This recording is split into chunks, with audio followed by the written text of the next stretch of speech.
So I went through this major ordeal. It was humiliating. Move forward, move back. My abuser loves humiliation. So I did the selfie that they're demanding that I take. I've never heard of of a dating website demand that you do photo recognition to be able to be on that dating website. How are they going to recognize if it's my photo? I just don't. It really doesn't make. They're demanding that for me to get these messages, they have to do photo recognition, and I was not approved with whatever's happening. So now I'm locked out of this account. But I've been locked out of Amazon, all these different accounts. I just don't think that I'm being heard. So whoever's doing this is I'm being taunted. So I'm getting these messages, but I can't see them. Then they're demanding to choose the picture that I use. Let's see. So they want me to go through that living nightmare again. They said you're too close, you too far, center, closer, farther. I mean, it must have been 5 minutes.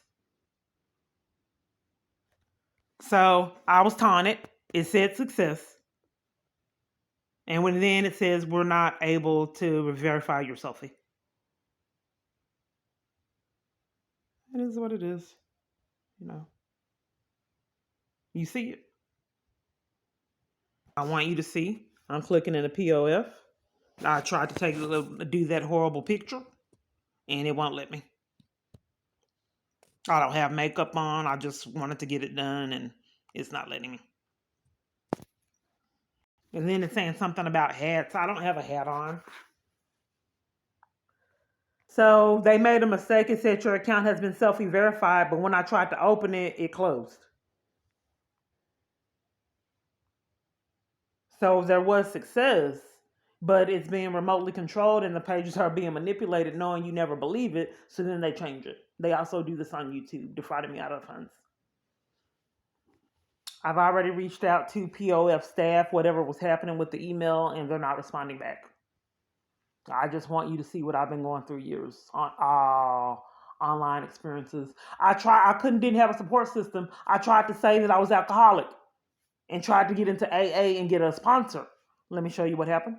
Well, see, I have a problem. I have had problems with alcohol. Well, I wouldn't say had a problem with alcohol, but I drank in the past. And they say that the slogan is if you had drank and then you want anyone that drinks and wants to stop. And she came out to PNS Shelter. So, and also with Overeaters Anonymous, and I want to work on weight issues, we use the AA book. So, not all locations have Overeaters Anonymous, and you're told to go to AA meetings.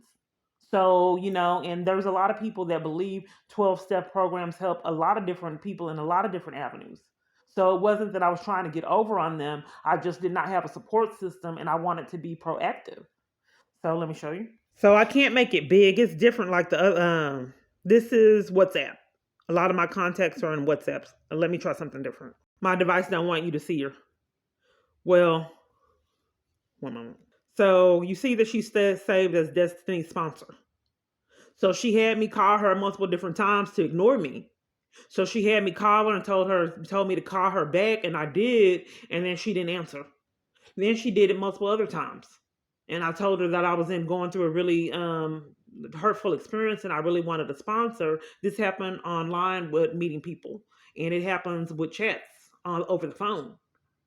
And I started recording the experiences, but I had to delete them because I realized they weren't realistic. So I meet people on these chats over the phone, and then they say they'd be my sponsor, and then have me tell me to call them at a certain time, and then they'd avoid me. So she says that she had too much going on, and she couldn't eventually sponsor me. But she said she would sponsor me, and she had no other person that wanted her sponsorship, and she felt that was a compliment, and she felt flattered that I wanted her to be her sponsor, and she said she would do it.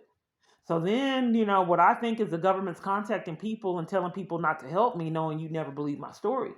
So when I'm meeting them online, they're illegally monitoring my device, and they're having these people lock me out of Zooms and grief shares and all these parties, deprive me of any kind of support system, period, using power that they have for being government officials.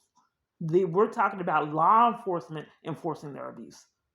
We're talking about I'm showing you my badge and gun. Let me in her apartment to do this bizarre thing. Let me in her apartment to do these weird things. Let me in her location so I can set up these cameras. This is law enforcement. So then, I have to prove that this is repeatedly happening. So they all backtrack onto being a support system and help, like they do at all churches.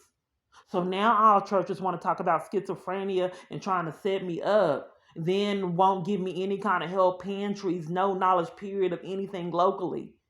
They all location switch up and then want to play mind games, silence me, disrespect me. When I'm telling them about abuse, then they want to pray about paranoia.